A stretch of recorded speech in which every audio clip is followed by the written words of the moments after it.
Gil's Arena go at it, trying to figure out who is the most athletic point guard of all time. When you think about the most athletic point guards of all time, a few names should instantly pop up in your mind. The youngest MVP of all time, Derrick Rose, Mr. Triple-Double, Russell Westbrook, and the new age athletic monster, Ja Morant. These three have completely changed the perception of what a point guard looks like.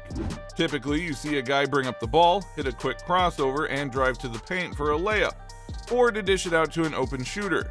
But when D. Rose, Westbrook, or Ja drive to the paint, everyone, including the big man in the paint, they know they are about to throw down a poster.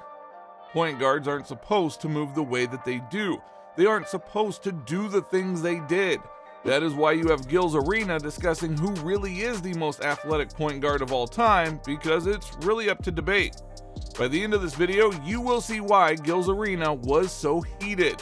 Now, if you know anything about Gilbert Arenas, it is that he says whatever comes to his mind, for the good or for the worst. The same is true for his co-host. This often leads to some heated debates, but when the topic is already spicy, the debates are a natural byproduct. The point guard position is the most stacked position in the NBA, and over the years we have seen some exceptional talent come through and change how we view a point guard. And no, we are not talking about Steph Curry. Instead, Gil's Arena was debating who was the most athletic guard of all time after D. Rose announced his retirement. Naturally, many believed it to be the youngest MVP of all time. In fact, Brandon Jennings had first-hand experience of having to guard that man. Documentary off, my brother. The game winner on me, for sure, at Milwaukee. Nasty work. Yeah. Lights off. And then him coming down against Miami when he dunked on a big, when he like split the double, and I ain't never seen a point guard come down and dunk on somebody's big like that. That was different. Dragic. The way D. Rose was doing his thing was legendary.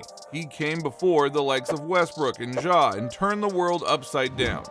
That is why many were quick to crown D. Rose as the most athletic guard of all time. Bro, we tried to break his neck. Yeah, that was Nasty. Yeah, that was stupid. Nasty. That was He stupid. threw that bitch through there, too. What about the one he had against New York when he was on the sideline and against the Bulls and he just came down and just Oh, my Lord. dunked it? It was like his engine was just... What made D. Rose different was his explosiveness. You add his skill and hang time with it, and you got yourself some of the most electrifying moments in NBA history. Oh, it's when you jump. If you got that much explosiveness, it's like just jump. And once you're in the air, it's like jumping on a trampoline. When you jump on a trampoline and you can just do a bunch of shit before you come down. People we jump. It's just jump. Like he twerked in air also. He was just bounce. He was just bounce. There was an air of violence behind how D. Rose played. Violence mixed with grace, which is why so many players were in awe of him and believed he was a shoo-in to be a future Hall of Famer before his injuries got the best of him. However, speaking of violence, you cannot ignore Russell Westbrook in this conversation. Gil's Arena made sure to give Westbrook his props, as there also has never been anyone quite like Westbrook. Who was more violent, him or Russell Westbrook? Ooh, good question. During that time. Russ. Well, Russ had more to prove. D. Rose, Russ on just the rim. Like when Russ dunked, he dunked hard. D. Rose, like Russ was violent, man. Russ was violent. However, Gil wasn't buying it. The way he saw it, Rose's ability to change direction so quickly is what set him apart from other athletic guards. Now, this is definitely true. No one could change directions as quick as Rose while being explosive at the same time. He was truly one-of-a-kind talent. like his 0 to 100 was just this way, that way, that way. So he really could have body bagged a lot. So here's the difference. Like when you talk about ankle breakers, because he didn't have it's just his no. It seems as if the main difference between Rose and Westbrook was the number of moves each possessed. According to Gil's co-host, Rose could do it all. Meanwhile, Westbrook was more one-dimensional when he attacked the rim. D. Rose had the package. He had the spin package. He had the double cross. He had the hang drill. He had all of it. Yeah, that's I swear he Like had his- More than Russ, though. Yeah, way more. But the No, thing no, is yeah, that way Russ, more, yeah. Russ was Yeah. violent, like we talk about the serial killers. Like he's one of the violent walk through your house. Now that was an interesting analogy from McCants. One thing that set D Rose apart from his competition was how he was built. Now knowing that Rose's career was cut short due to injuries, it seems as if the way he was built was a double-edged sword. It allowed him to be a superhero, but he couldn't maintain that level for too long. So look at his build. He had low waist. He had small legs. So he had the bow-legged shit. So you look at Sure niggas how was. certain people, only if you got the good. bow-legged niggas and you got the knock-knee motherfucker. Yeah. So the bow-legged motherfucker got a whole different advantage because it's kind of like That's me, Bowler. an illusion. You looking at the nigga. However, there is another name in the discussion, Ja Morant.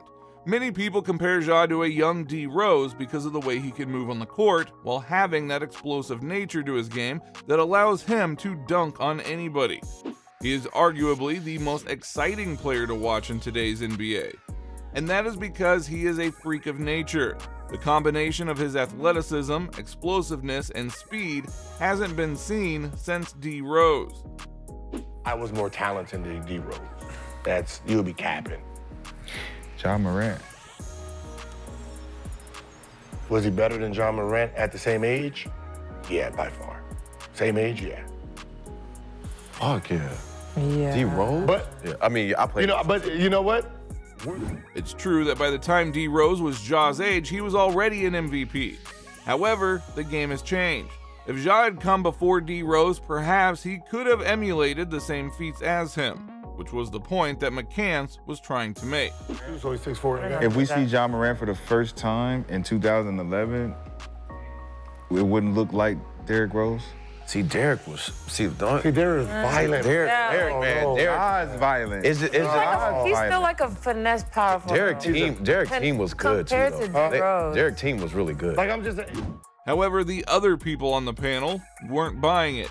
The reason is that D Rose had something special to his game, a ferociousness that Ja doesn't have. Although Ja can jump like D Rose, his game is still more about finesse. Meanwhile, D Rose was simply coming straight at you and you could do nothing about it, which is what made him so special. However, it seems as if Gil's Arena believes the discussion between Ja and Rose is actually pretty close. Gil even compared it to Kobe versus T-Mac, who were considered 1A and 1B for a long time until the injuries got the best of T-Mac. It seems as if it is extremely difficult to pick a winner between Ja and Rose. In fact, Gil went as far as to say that Rose and Morant clear every other point guard in terms of athleticism. That does include Russell Westbrook, and that is a pretty bold claim. You're talking about the most athletic guard, just natural athleticism. Yeah, 1-2. 1-2, then Russell. Then Russ. Russell's behind them though. It's them two because most likely they're pushing a 42-inch. Francis. Both them pushing 42-inch verticals, right? Russell's vertical was 38. He just used it well. But what might end up deciding the debate is the fact that D Rose is shorter than Ja and is still doing the things that he is doing. Just imagine if he was a few inches taller. The league already couldn't stop him. So then they would have no shot at all. To the 44, I know. Yes. Ja, Yes. nigga, bro, unreal. That's why I was like, yo, Ja compared to D Rose. Like, I just wanted to make sure I wasn't I've tripping. seen this before. I've seen this before.